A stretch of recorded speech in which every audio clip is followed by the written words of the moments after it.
Mass murder, genocide, avocados. What do these things have in common, and who's behind it? The answer will terrify you. A radicalised new hate group intent on destroying life as we know it. Millennials. Oh God, how am I going to get out of here alive? Look everyone, palm oil free potato chips.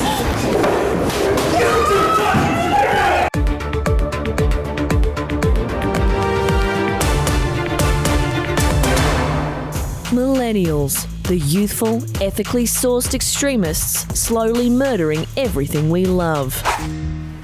The humble bookstore on the Millennials kill list, along with soap, oil, napkins, clothing stores, department stores and salad bars. They're the new deadly plague, except this time iPhones are the rats and Millennials are the giant narcissistic fleas.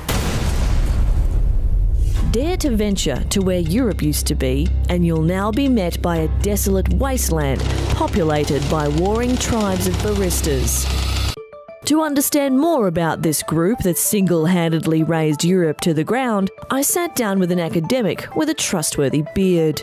So tell me more about this alarming new trend. Well, before the 1990s, there wasn't a single case of a millennial existing.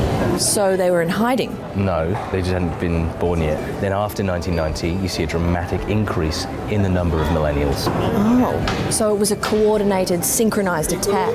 No, that's just how time works. And what else can millennials do with this time weapon?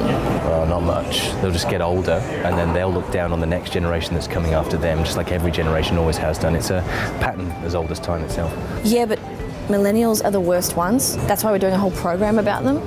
They did Instagram. Yeah, but that's not quite as bad as what the kids in the 60s were doing. I mean, they spent years doing hard drugs. That's a great idea. So how do we wean millennials off selfies and onto acid? I don't think anyone, it's a bad idea outright. Once a millennial has cocooned itself in hex debt, it emerges from university almost fully grown, and then, disguising itself as an adult, gets a job and integrates, trying to pass itself off as a genuine member of society. To expose more of their hateful agenda, I headed to their millennial training camp, cleverly disguised as a popular beach. You and your extremist friends often complain that boomers had a free education and your generation didn't. Is that correct? Yeah. They also had lower life expectancy and fewer rights for women. You can't have it both ways. Do you own a house? No. So what have you got against supporting the poor real estate agents who are doing it tough? They think they're poor. They should see our bank accounts. We're never going to be able to own a house. So you are only thinking about yourselves. Why are you destroying bar soap? I mean, surely you're going to need it to wash all the blood off your hands. Do you own a home? No, I live with my mum and dad. The headlines are true. Just as I thought, millennials are so lazy and entitled, they even refuse to chew. These silent, hip young killers can be difficult to spot, sort of like a generational asbestos. So here are the telltale signs to keep you safe. The typical millennial is clad in clashing prints and constantly holding a reusable cup filled with ethically sourced fair trade coffee. Then there's the electronic device and a second electronic device stored in what's known as a backpack.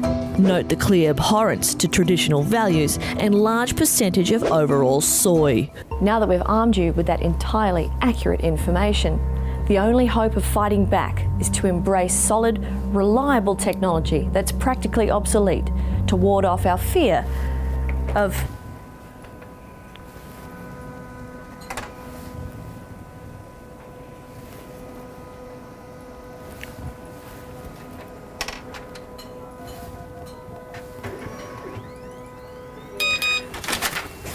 change. I'm Greta Lee Jackson, reporting for Tonightly Investigatesly.